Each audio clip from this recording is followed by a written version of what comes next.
Lagay ng ekonomiya, kalakalan, negosyo at iba pa. Atin ang alamin dito sa Ang Pilipinas Ngayon. Magandang araw. Narito na po ang balitang negosyo at kalakalan.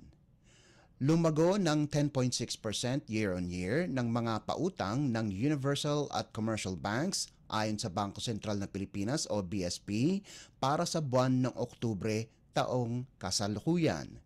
Bahagyang mas mabagal ito kumpara sa 11% na paglago noong Setyembre. Sa buwan ng batayan na may pagsasaayos para sa seasonality, tumaas ng 0.9% ang mga outstanding loan ng mga bangko, hindi kasama ang reverse repurchase placements.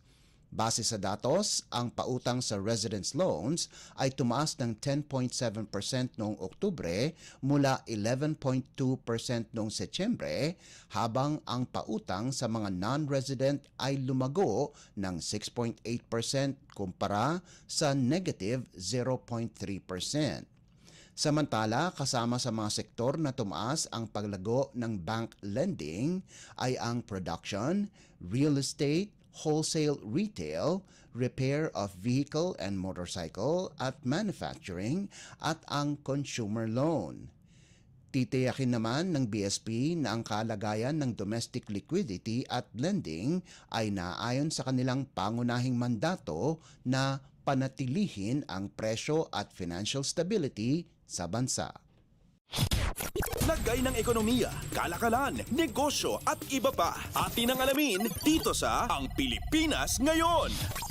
Target ng Department of Trade and Industry o DTI na makapagtatag ng karagdagang negosyo centers at One Town, One Product o OTOP hub sa Northern Luzon.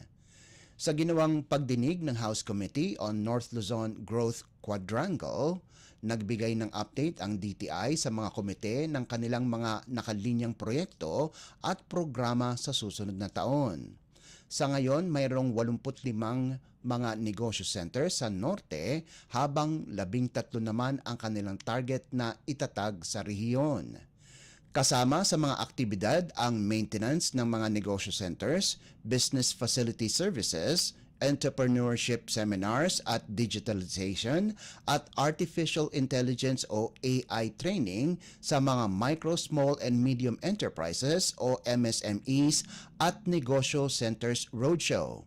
Samantala, may 9 na OTOP hubs naman ngayon na nakakalat sa Ilocos Norte, Ilocos Sur, La Union at Pangasinan, habang 9 din ang kanilang target na maitayo para sa taong 2025 at may target na kita na umaabot sa 7.75 milyong piso.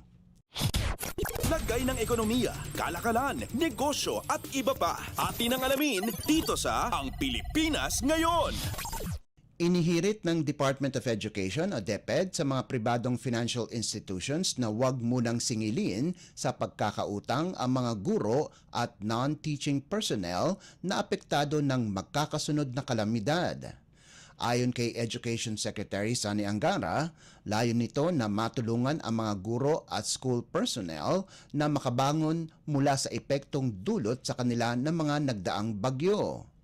Batay sa liham na ipinadala ni Angara sa mga financial institution, hiniling nito ang 3 buwang moratorium sa paniningil ng pautang o loan simula Enero hanggang Marso ng susunod na taon.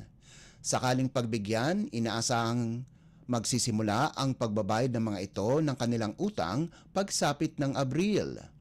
Kasabay nito, hiniling din ni Angara sa Government Service Insurance System o GSIS na magpatupad din ng kahalintulad na moratorium para sa mga kawani ng kagawaran.